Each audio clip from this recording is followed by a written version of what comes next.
There is no one who knows me, or who has ever known me, who knows anything about me, really.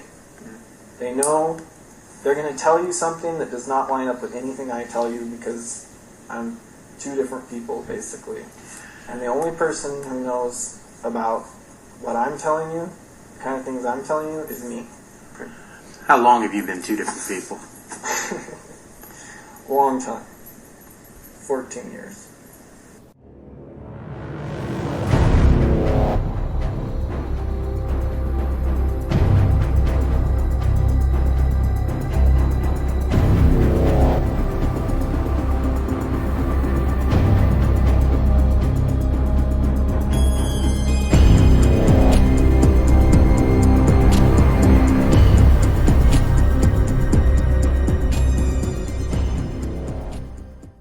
Hi, I'm Sherry, and this is Outline of a Murder, the smart true crime podcast.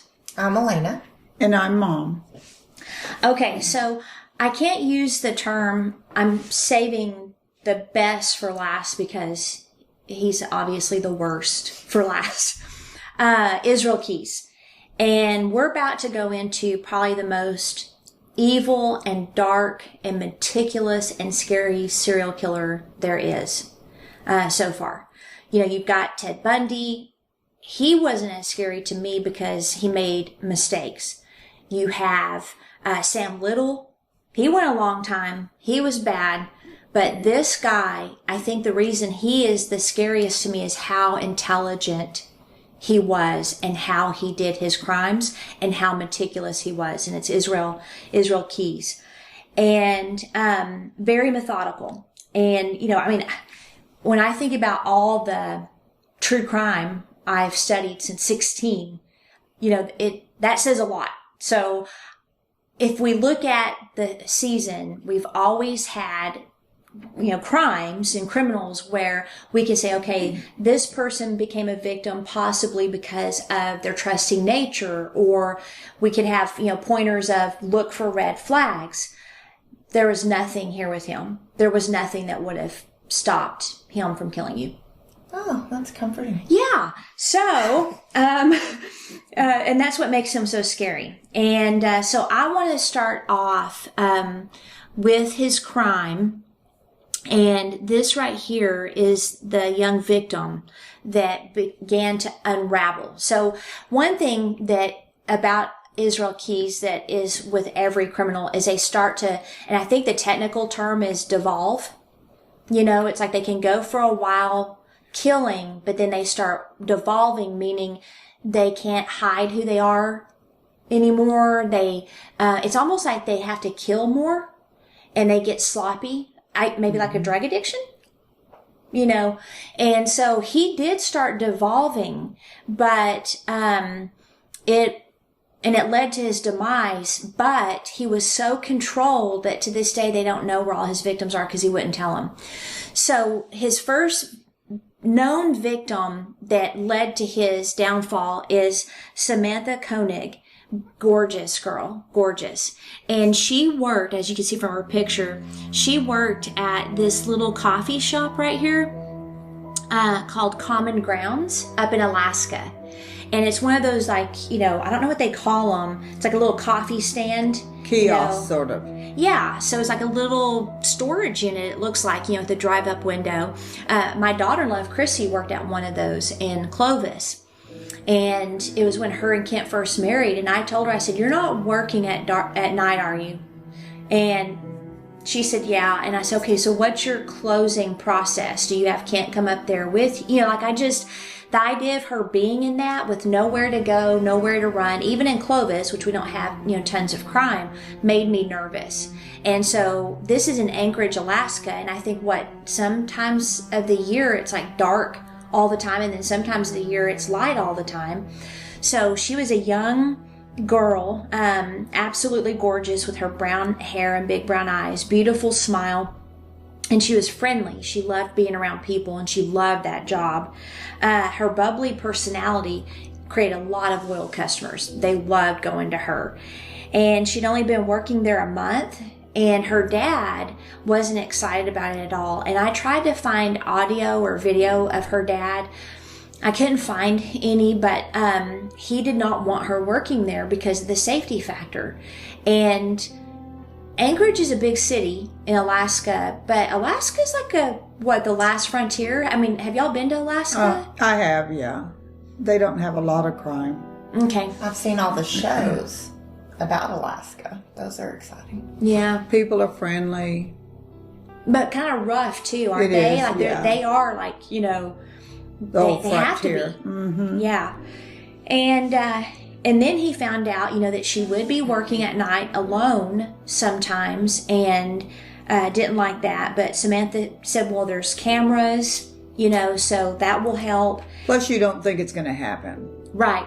And there's also like a panic button so she could hit it. But the thing is, like we discussed on one of the outlines, you never know what you're going to do. In those situations, you know, you may get a bad feeling. Well, with her, it's like just another customer that pulled up to the window. And I'll show his picture later. He looks very normal. But anyway, so coffee stands like that are like little storage sheds. And there's barely enough room for one employee. And so they can either walk up to the window, a customer, or they can drive up to a window and order coffee. So this one was 8 feet in length and a little more in width. And Nowhere to go. there's nowhere to go. You're trapped.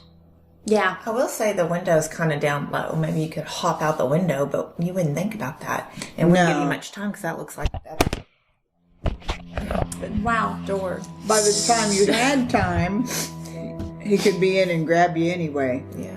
So just to let you know, that loud knock there was the recording device going down, but that's okay. Yeah, so you're right. The door's right there. And what makes me nervous about the window being that low is someone could hop in. Yeah. True. And so this is actually the picture of it after she disappeared. So that's when they took the picture for the crime scene. To me, she's trapped. And I don't know and she's young. I think as a young teenager, you don't know what you would do.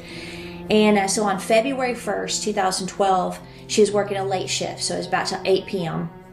She didn't own a car, but her boyfriend would usually come and pick her up. So she would text him, hey, I'm almost done. So he'd come get her. But when he went to pick her up, she wasn't there. And the lights were off. So the drive-through window was open. Lights are off, though. No Samantha. Was the door locked, I wonder?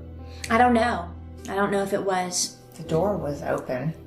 I mean, the window was open. The window was open. I know the door was shut, I mean, but to get I don't her know out. if it was locked. Yeah.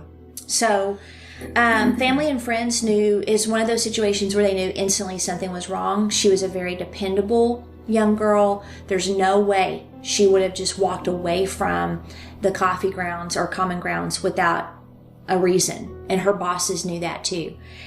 And she loved that job. So her boyfriend immediately went over to her father's house and he was worried. You know, obviously his girlfriend's not there. He was on edge. And then a weird thing happened. Samantha texted him and the owner of the coffee stand, letting them know she'd had a bad day and she's leaving town for the weekend. Which is probably unusual for her. Mm-hmm. Especially just leaving it unlocked and especially not grabbing clothes, you know, things like that. That wasn't Samantha. So no matter how bad the day, she's just not going to do that. And so they're trying to figure out what's going on. Okay, this is weird. That doesn't sound like Samantha. And then the boyfriend heard a noise. And so he goes outside, or first he looks out the door and he sees a man by his truck. And so he yelled out asking, what are you doing? And then he ran back in to get help, you know, because he's at Samantha's dad's house. And when both of them came back out, the man's gone. So now you got a missing 16-year-old from her job, a weird text message that she's just leaving town, and then someone is breaking into his truck. And if they had their information, they'd know where they lived. She lived. Mm-hmm. And so or if the guy has her, then they would know where Right. the boyfriend might go. And so it's weird. It's a weird situation, and no one knows what's going on. and they've not had a lot of crime or anything like that. And they tried to get the police involved, but the police were like, well, she said she's going out of town. So again, it was one of those situations where they're like, no, this is not her. And so I get frustrated when I read stuff like this, but then I also try to remember, well, they, have other crimes. They, it's a teenager. Teenagers do weird things like that. But Maybe she's that's a minor. what happened. She's a minor, so I don't see why they wouldn't. There should have been an escalation right there. Right. But I think because she's 16, I think it's a little bit different. Like once they get into teenage years, they're like, well, did she run away? Did she have a fight? Blah, blah. When they're like a little kid, like 13 and under, it's like all hands on deck. Right. So, now on February 19th, so she disappeared February 1st. 18 days later, they received a photograph of her with a recent newspaper and a ransom note for $30,000 that was to be deposited in her account if they wanted to see her alive again. Now, I can't imagine how they felt, but they're like, she's alive. So they were a working class family. They didn't have $30,000 to put in her account, but they made it happen. And so Samantha's father, James Koenig, deposited the reward money that people generously donated in town to get her back. But he never saw his daughter again. So. And the money disappeared? Mm-hmm. And here's a picture of her picture and the, he newspaper. He used a newspaper with the date to prove that she was alive. She looks bruised, or is it just a bad picture? Okay. Mm-hmm. Yeah, I'm sure you can tell the bruising around her neck, her mouth, and her eyes. How terrified she must have been. Okay, so we're going to jump actually to the arrest of the person, and then we're going to backtrack to what happened to her, because I don't want to get too deep into what happened with her right now. So in early March, Samantha's debit card was used in Wilcox, Arizona. So the crime happens in Anchorage. Now it's being used in Wilcox to withdraw $400. Then 90 minutes later, more was withdrawn in Lordsburg, New Mexico. And so I know where that's at. That's not very far away. And then 2 days later, on March 9th, more money was taken from an ATM in Humboldt City, Texas. So where's Humboldt City? How far? Because we're here in Texas. So how far is it from you guys? Humboldt's up towards Houston, isn't it? I think so. I think it's up towards Houston, south. Yeah. So it's not used in Anchorage, but it's used in Arizona, New Mexico, and then Texas. So it's like, okay, did he fly into New Mexico? Why not all the way down from Alaska to the continental? So it's over by Houston? Well, if he flew, she wasn't with him.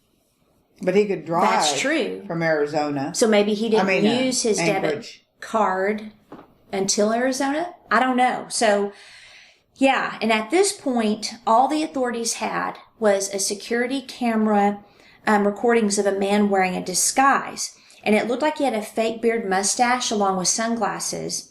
And he's wearing gloves, a beanie, and a hoodie with the hood pulled up. And then one of the images, and I may have it, let me see if I do. He's driving a Ford Focus. And let me see if I've got that here, because I thought I did. And where was it taken at? The car picture? Yeah, I don't think I've got it. Yeah, I don't. So, in the background, he had, the Ford Focus, and I think this one was taken, let me see. So it was a Humboldt City. So at the ATM withdrawal in Humboldt City, Texas, they see the Ford Focus, and they alerted the FBI alerted all Texas law enforcement to be on the lookout for a Ford Focus. But here's what's crazy. So when they saw the first Ford Focus rental car, they found out later that the killer had mechanical problems with it, and he got another rental car. He returned it to the agency and exchanged it for another vehicle, and they gave him another white Ford Focus. Oh. Yeah. So, okay, I believe in divine intervention. Right. And to me, that's like, That was. there's no such thing as chance happenings and coincidences in the Bible. And so for him to be given another Ford Focus, like, I mean, you could be like, well, why doesn't that happen in other cases? Well, how do you know it doesn't?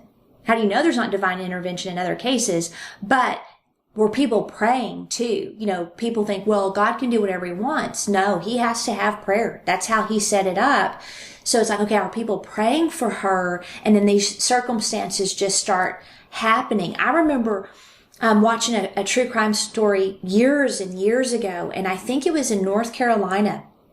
And what intrigued me about it, and I wish I could remember the story, but this man was in church. And he just kept having this feeling he needed to leave church immediately and drive down a specific highway. And he's like, this is weird. Like, you know, but it was like one of those unctions. It just kept getting stronger and stronger and stronger. You need to leave right now, and you need to drive down this highway really slow.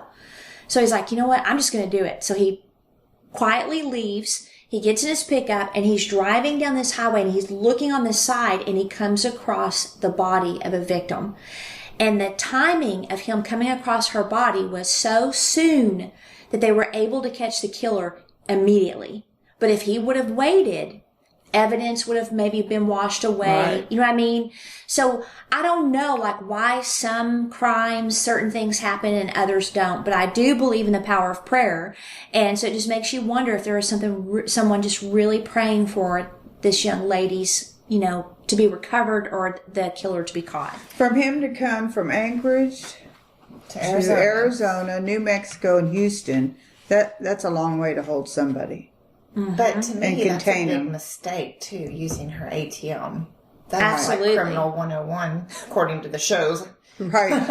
But he Yeah. did have the disguise. So they wouldn't have been able to tell who he was because he was disguised.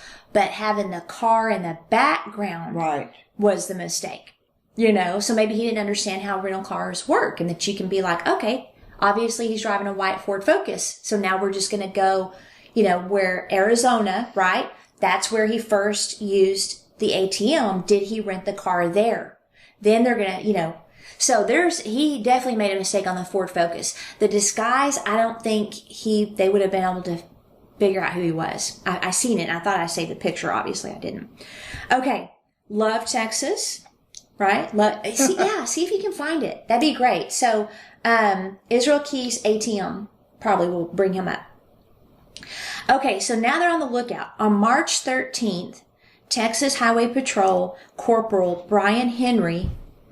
That's tough, yeah. Yeah, it'd be hard. But see the Ford Focus in the background? No, that's him turning away. Okay, so there's one where you can see the car. But yeah, I don't think I would be able to. Now, he does have some distinct features, but I don't think I'd be able to identify him. But if with it was the disguise. someone you knew, you might Maybe. would. Yep. Mhm. You know, you can tell somebody But that then you know. the crime occurred in, Anchorage. I'm not sure if I was in Arizona, I'd recognize him. Right, that's true too. Yeah. So, all right. So Brian Henry spotted the Ford Focus at a motel in Lufkin, Texas. Mm-hmm. So how is that? Is that east or is that That's, still south? No, it's not south, it's east, I think. So now he's still going east, but he's come up a little bit from the Houston area, right? It's strange though from New Mexico, Arizona, how he ended up in Houston. And when Because you come Fort Worth, Dallas, right. then you have to go up that far. Well, he obviously has a destination, I'm thinking. Like he's going yeah. somewhere. Or know somebody. So they find him in Lufkin, Texas. They find the car. So they park and watch. The driver left the hotel. East. And Officer Henry followed him, just waiting for him to break the law so he could pull him over. And because, if he pulls him over without him breaking the law, then he's going to know the gig is up. So he wants him to have some type of traffic violation so maybe he won't suspect that they're onto him, is what I'm thinking. That's Because probably I would think that possible. you would have probable cause. But you don't want to alert him because is he armed? You know, so I don't know if that's what they're thinking, but to me that was smart because when I first read it, I'm like, why the heck do you need them to break the law? Just pull him over. But then I started thinking, ooh, if they pull him over for no reason though, he might just pull out a gun and start shooting. But if he knows he just ran a stop sign or he didn't use his blinker, then he's not going to be as alert. Okay. So, sure enough, he starts speeding. So Officer Henry pulls him over, and when the driver handed over an Alaskan driver's license, Officer Henry called for backup. Because he knows the driver might be the one the FBI was looking for. Just love Texas. I know. I'm surprised he didn't run a little faster. Because if I did something like that and a policeman was behind me, Oh, yeah. I know he would know. I'd just go as fast as I could. But one thing, though, is we're thinking how we would think, and we're not killers. Right. And killers are very, what's the word? Egotistical? 'Cause Ted Bundy arrogant. did the same thing. Yep, confident. That's true. Yeah. Okay. So he calls for backup. He knew the driver might be the one that FBI, I almost said FBI, were looking for. And so the driver looked like the photos too, of the man using the ATM card. And so it gave him probable cause to search the car. So he still had the fake beard on and mustache? Yeah. And they're wanting to, well, I don't know if he had it on when he was driving. You know, he definitely put it on when he was using the ATM card. Because he said it looked like him. But it looked like him. And again, you can see in the picture that he has certain features. Well, you will see when I show you the picture of the man that they arrested. But at this point, they're like, does he have Samantha? You know, so they're wanting to get in there. They didn't find her. But what they did find was dye-stained rolls of money from a bank robbery he committed in Azle, Texas. Oh, that's not far. He went a long way. That's what I can't figure Into out. Azle. Because you used to live in Azle. Yeah. And so when I read Azle, I'm like, oh, what? You know, and Maybe it's a small town and... It was 2012, and the bank's name was the National Bank of Texas. I'm almost positive that's right off of 199 by a Dairy Queen. Yeah. Yeah. So they arrested him. He was escorted back to Anchorage, but his name is Israel Keys. Now, so he robs the bank in your hometown. Not anymore, but. Right. And then he also burglarized and he burned down a house in Aledo. Oh, that's the, where you come from the highway back roads. Wow. Yeah. And that was in mid-February 2012. I couldn't find a picture. Why did he burn it? Was it a robbery or a... I don't know. I just know me and you, Elena, have driven to Aledo to have coffee. Remember? We had coffee that time. And, and he just... Wonder what the purpose was. I don't know. No. So And if there you were no can... deaths reported there? No. In the house? No. So he burglarized it. I'm thinking he probably burned it down in case he left any evidence. But if you see mid-February 2012 a house burning in Aledo, if you find it on your phone, let me know. Yeah. Oh. Wow. There it That's is. a picture from April. And they called it Alto. But it was really Aledo. Aledo. Because Alto is actually in Oklahoma. There's an Alto, Oklahoma. I've been there. But yeah, so here it is. Mm-hmm. So that's what I'm thinking. I'm thinking he's trying to burn down the house in case he left any hair.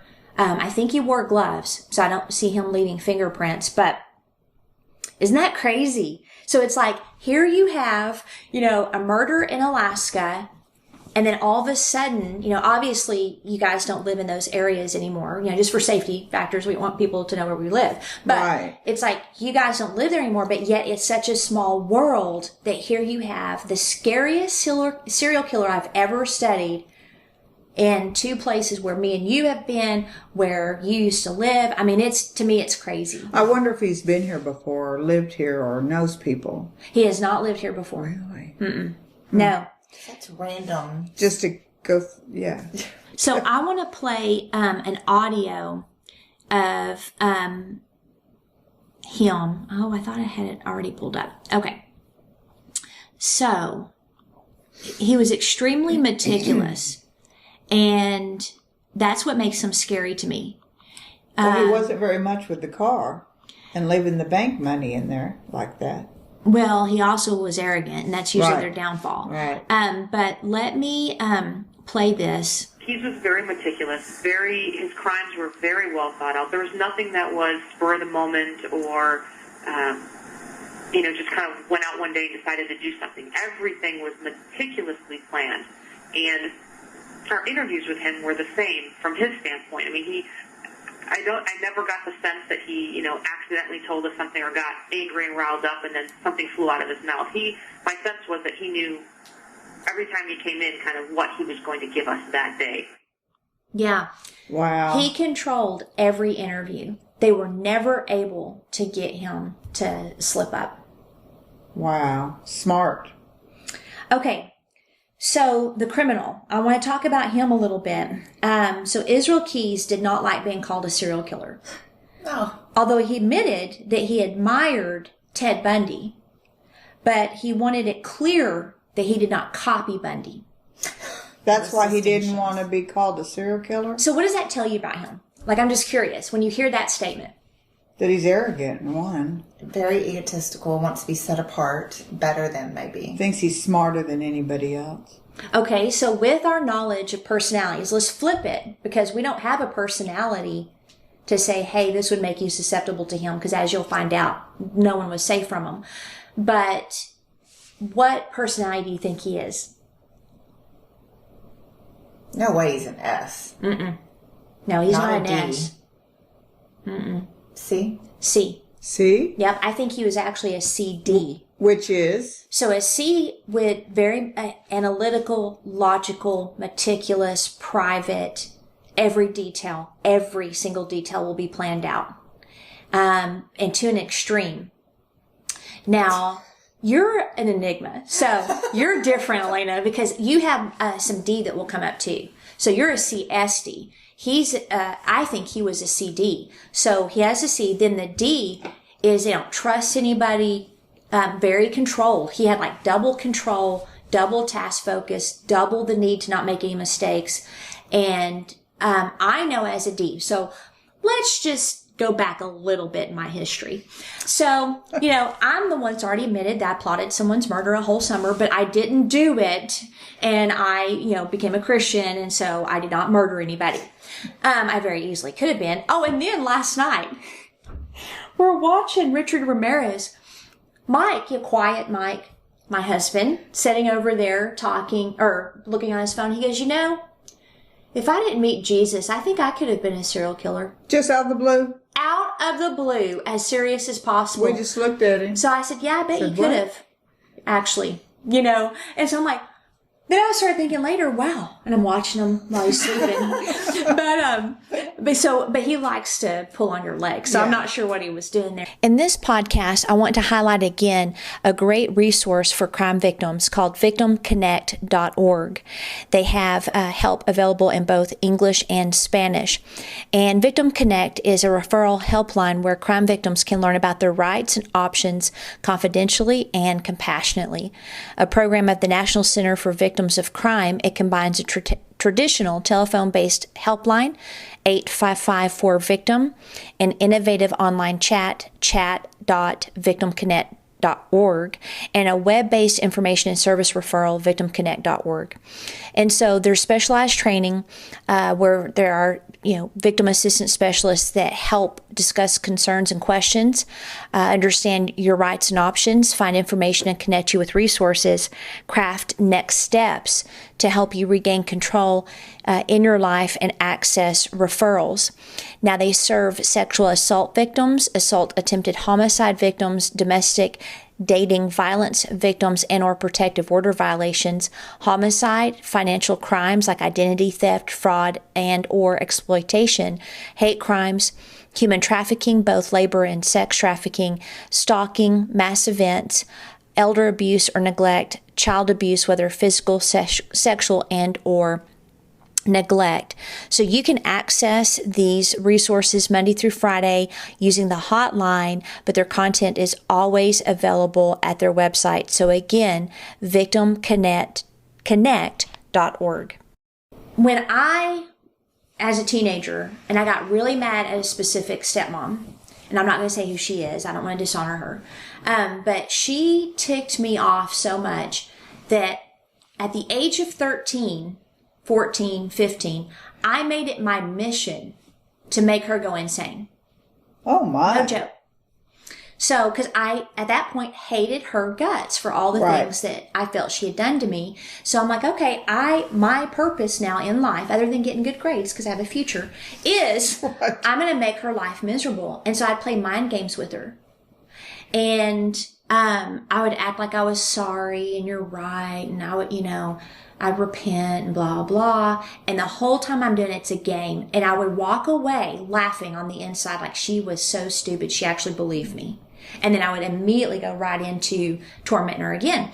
Well, at this point, oh yeah, and that's a D. You birthed her. The thing with a D personality is, and I'm a DC, so if you keep hurting a D, or if you keep doing injustice and hypocrisy with a D, a switch will turn on of you're now an enemy and I'm going to make your life miserable. And so that's what happened. There was so much hypocrisy. Don't do drugs while she's toking it up. Don't sleep around while she's sleeping with some of my high school friends. I mean, there was just so many things going on that I'm like, all right, you're now my enemy, number one, and I'm going to make your life miserable. So at this point, Dad's getting it arranged for me to move from there and, live with him. So the last day she lived, we actually lived with my step-grandmother, who I absolutely loved. And the last day, what is this? Sure. The last day that we lived, okay, so my sister is wanting to do a Starbucks order in the middle of a true crime podcast. I had her mumbling to herself, walking around crazy.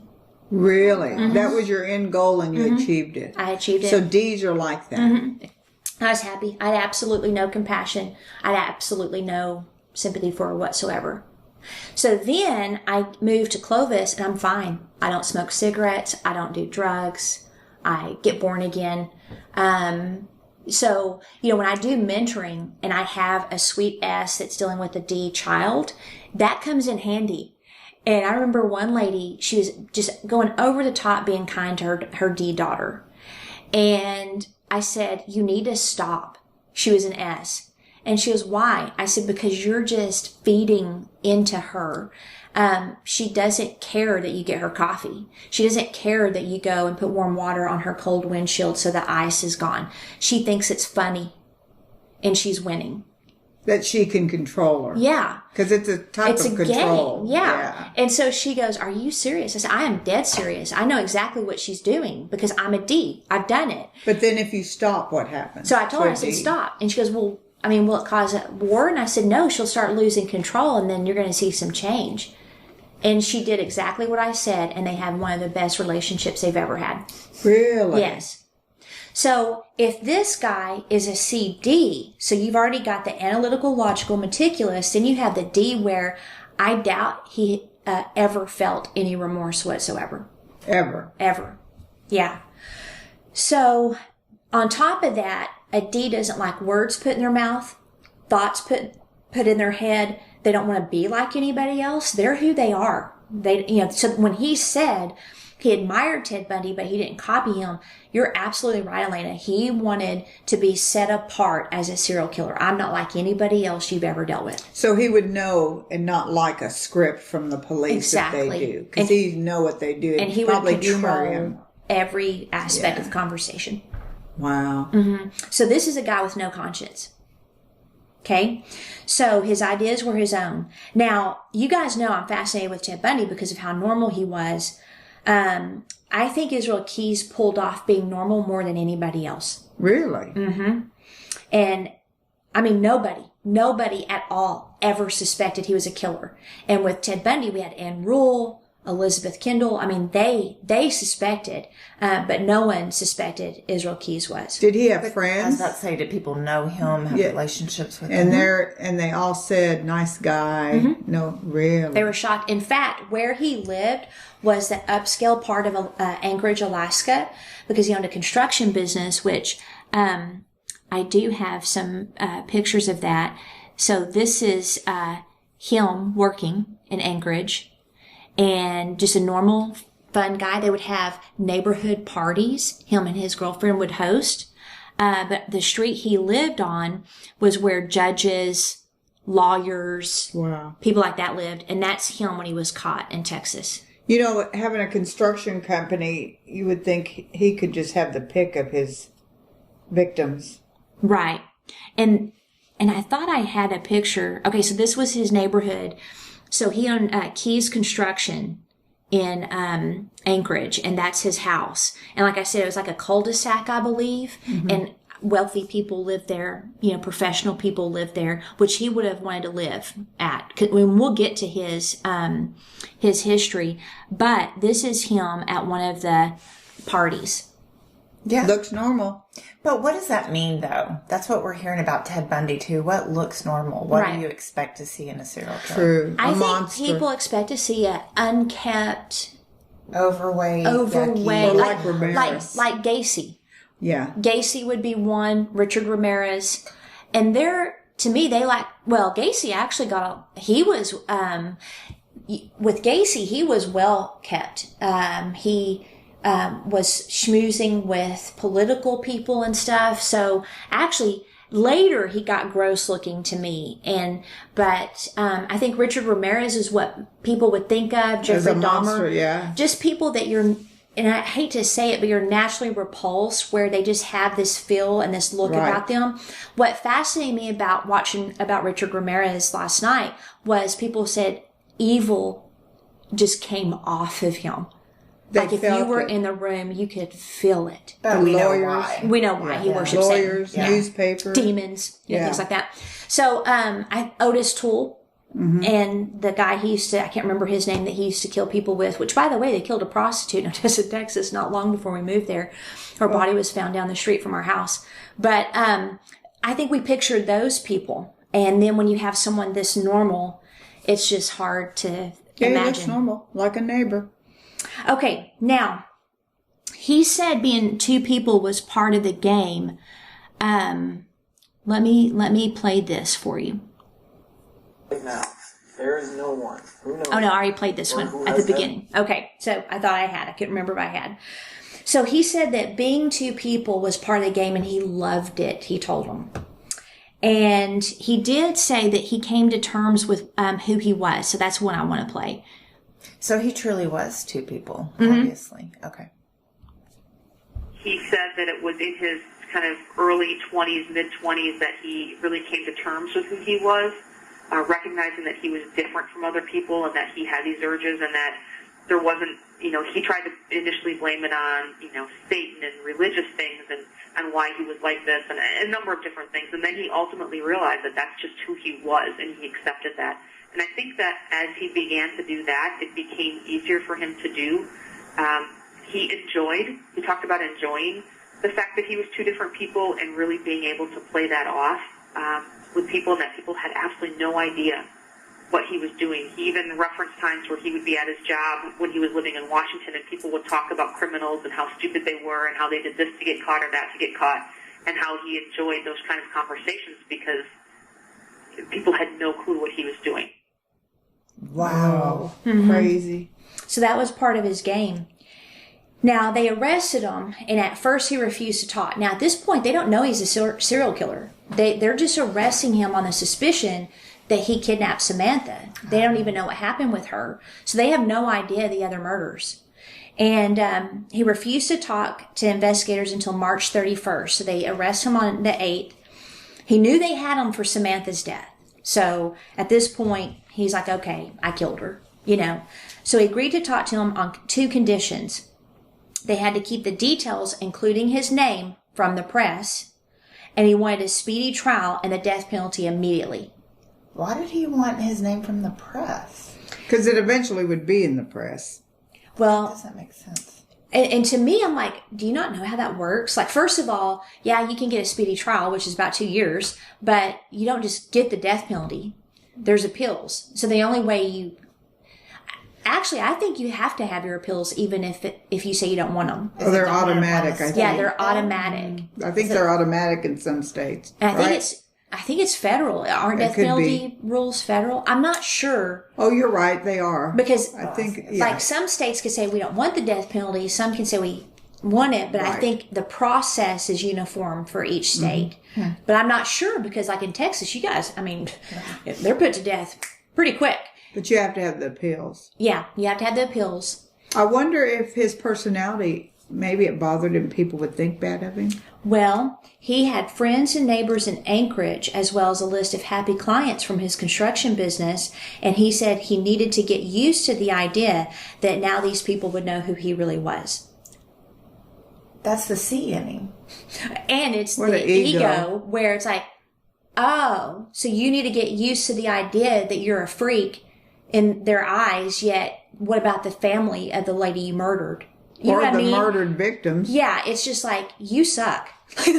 Right. Like, screw you. I'm going to get your name. But they had to play his game because now they're starting to think, wait a minute, we got more going on here. There's more going on in this situation.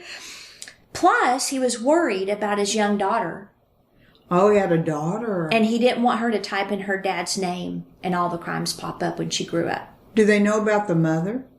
A little bit. Was he abusive, I wonder? We'll get to it. Okay, so the first question they had is Samantha alive or dead? And dead, he said. But he wasn't quite ready to share all the details of the murder. He promised to tell them everything they wanted to know, blow by blow, if you want it. That's a quote. Jeez. He even said, I have a lot more stories to tell. And it's at that point investigators knew they were talking to serial killers. Now, was he in Texas or Alaska or serial at this killer. point? I think he's in Alaska. And the detective, I've got her name in my notes, but I want to go back to this picture. Okay, so here's the murder. Here's what he did to finish off part one. Keyes had decided to rob the Common Grounds coffee stand after scouting out other coffee stands in Anchorage, Alaska. So they have more coffee shops per capita than anywhere in America, which I can understand. I mean, it's so cold, yeah. So he had scouted out a lot of places before that night in February 1st, 2012, but because of its location and it was open later than other coffee stands, he decided to go ahead and rob it.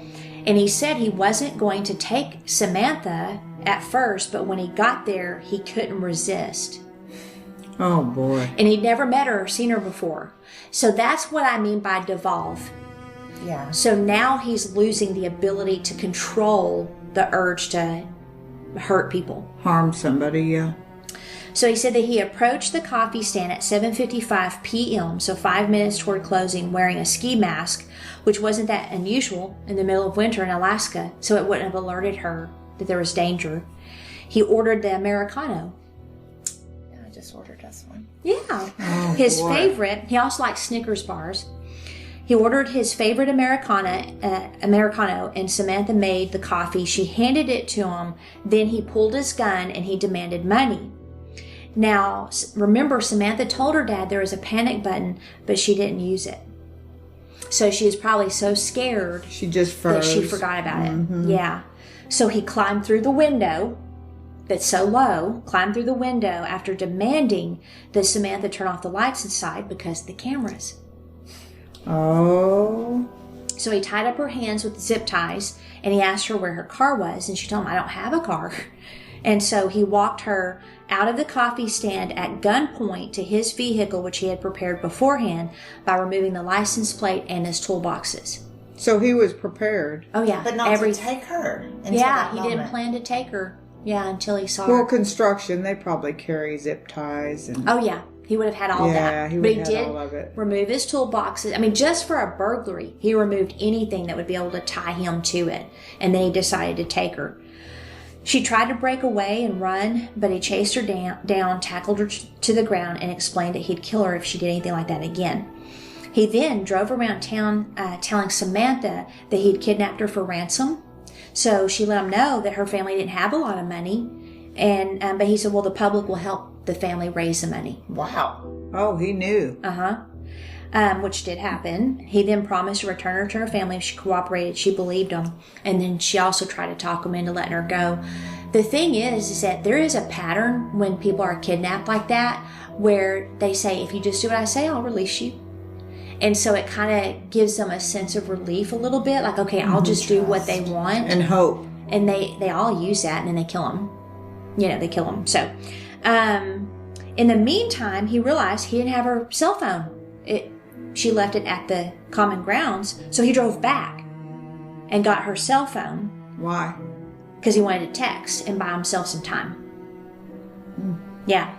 So she's tied up in his truck, and he goes and gets her phone. He then drove to another part of town, and he sent the 2 text messages that her boyfriend, one to her boyfriend, one to her boss, but he wanted her debit card.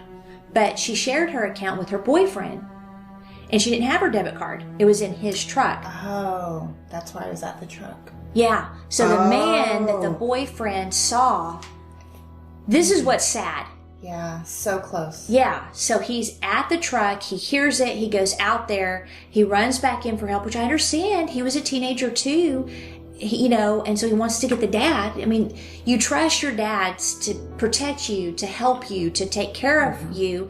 And even though it wasn't his dad, it was Samantha's, but by the time, so she was literally in the pickup when he pulled up and got the debit card out of the pickup.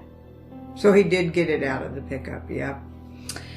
So she told him where the house was, gave him the PIN number. He then put her in the shed in front of his house, bound her, turned up the radio so no one would hear her, and then he drove to her house. Oh, no, he drove to her house and got the card out. So she was already in the shed. So she told him the address. She's in his shed. He goes to her house and gets the card from her boyfriend's truck.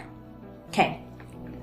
He then drove to the ATM to test the PIN number and returned to the shed, and it worked. That's smart. He sipped his wine while raping her as she cried. So he would rape her, drink some wine, rape her, drink some wine. I bet he said it so proud.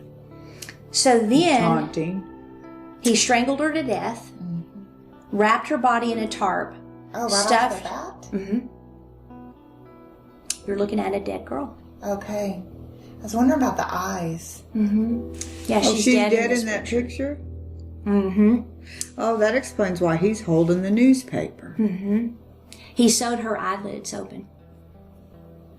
So, he put her body in a cabinet in the shed, went back into his house, packed for a cruise that he had booked weeks ago from New Orleans, woke his daughter for school the next morning, then called for a cab to the airport. It was then when he returned from the cruise that he burglarized and burned down the house in Aledo and then robbed the bank in Azle. He went on a vacation? Oh, because he was in New Orleans. That makes Oh, sense, from coming the Houston, cruise. East Texas, okay. Where was his daughter? His daughter and his Through all long-term this. girlfriend were inside the house while he was in the shed raping and killing her. Ugh. So, on February 19th, he returned home. He removed Samantha's now frozen body from the cabinet, had sex with her frozen corpse. A few days later, he applied makeup to her face to make her look like she was alive. He sewed her eyes open, braided her hair, took a photo of her with a recent newspaper to include with the ransom note for $30,000. A few days later, he cut up her body and dumped her remains in Matanuska Lake near Anchorage.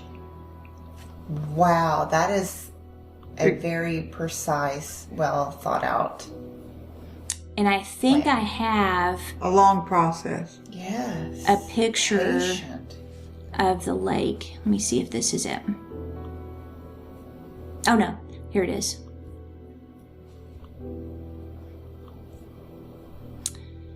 So they found her. They went directly to where he said she would be and found her in the middle of Alaska in the winter. Now they're like at the point of, okay, we need to figure out who this guy is. What has he been up to? What's his background? Because obviously he has more stories to tell. And so investigators found some information on his computer about a missing Vermont couple, Bill and Lorraine Currier. When they confronted him about it, he smiled and told them they were lucky because he had planned to throw the computer away once he got back to Anchorage. He knew they had him on this one, but he told them that he'd only tell them about the murders if they scheduled his execution date within a year. So again, it's like he's so smart in how he commits murders, yet he can't understand. That's not how it works. We're not the Wild West where we just take you out behind the jail and shoot you dead, or hang you. Yeah. So, in this country, you gotta have a trial, at least plead guilty. You're sentenced. And, they, sure. Yeah, absolutely. And kept pressuring him. And finally, he told them where he left the bodies. Now, this is scary. And this is why I saved Israel Keys for last, because there was no protection from this guy. When the prosecutor asked him, how did you know and why did you select the couriers? He seemed to be annoyed because he felt it was a stupid question. He said, I didn't know him. It was just random. And remember, like Richard Ramirez, it was random. I mean, he killed anywhere from toddlers to a 79-year-old. And they're the most dangerous because there's no type. Like Bundy had a type. Yeah, he had a type. Yeah, there's no type. They're just random. And so, we've dissected these, crimes this entire season of personalities, trusting your gut, stop being nice, some armchair psychology to maybe help other people be smarter in their relationships, take care of themselves. But with Israel Keys, none of that would have worked. And he looked so normal again. Yeah. So that's part 1. We'll get into part 2 with the Vermont murders in the next episode. So, what do y'all think so far? It's fascinating. I didn't remember this case. And I watch a lot. I don't remember him. Mm-hmm. He was so well planned. I mean, she said that he had money and items to help him with these crimes, not just murder. Yeah. All over. Yeah. And we're going to get more into that. In fact, I probably should have left that video for the end. But they are, if you go to FBI.gov, they are looking for more information because they know there were probably 13 people.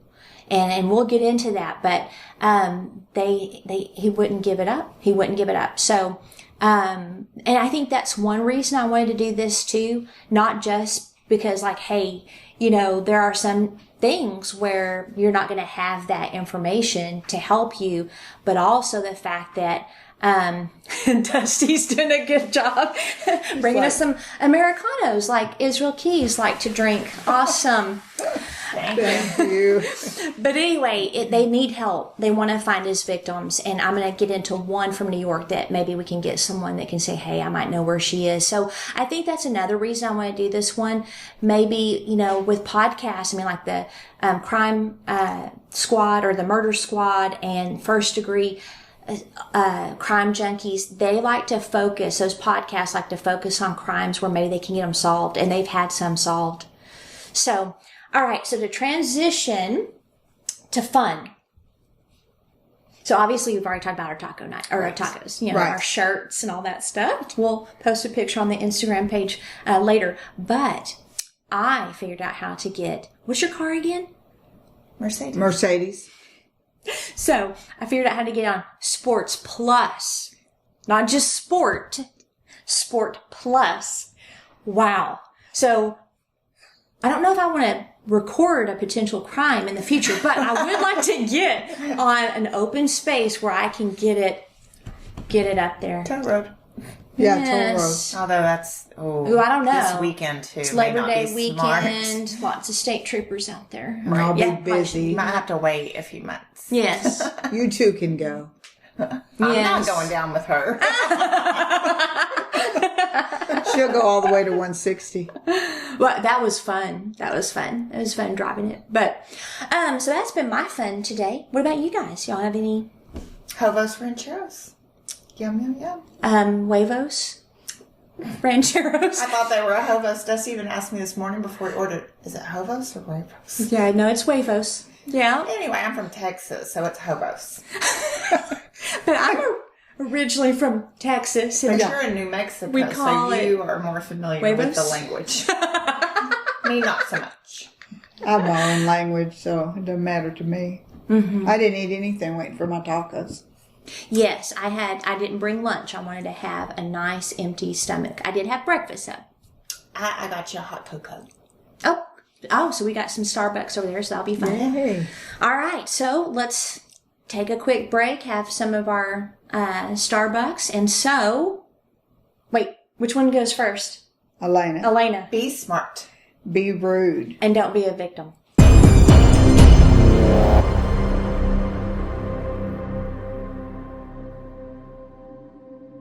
Outline of a Murder is a Mr. Joseph production. What do you think, Joseph? The main source for this podcast is FBI.gov, murderpedia.org, and medium.com, Israel Keyes, The Monster Who Moved to Anchorage article by Robin Bearfield.